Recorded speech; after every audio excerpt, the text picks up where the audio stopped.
Belki de bir gün gelecek, kalbime mehman gelecek. Zövgü sefasın sürecek, gelse gel sevgili yar. Mende diyar sevgi bahar, gelmene yar güller açar. Kalbimizin çiçekleri etir saçar. Senin o güzel gözlerin her yana ışık saçar. Şirinim, şekerim, hamıdan güzel yarım. Ruhumu, hislerimi, canımı alan yarım. Sevmeni, sevgimiz olsun ebedi. Ben seni çok sevirem.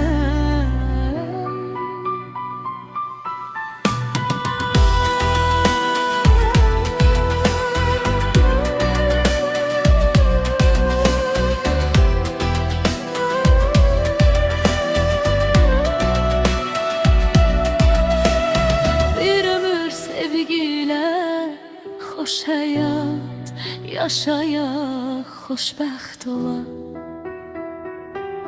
Məndə diyar sevgi bahar, gəlmənə yar güller açar. Kalbimizin çiçekleri etir saçar.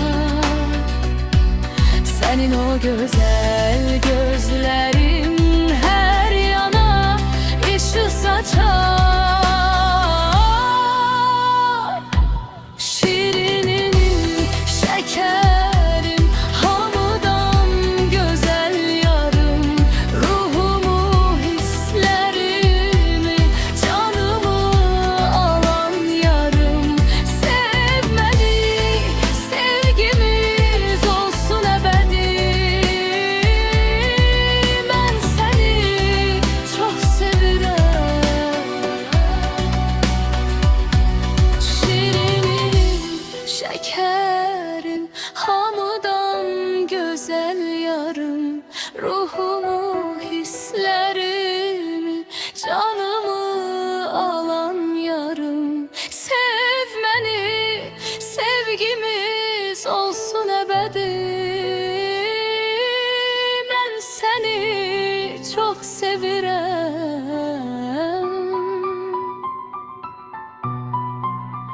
Bir ömür sevgiyle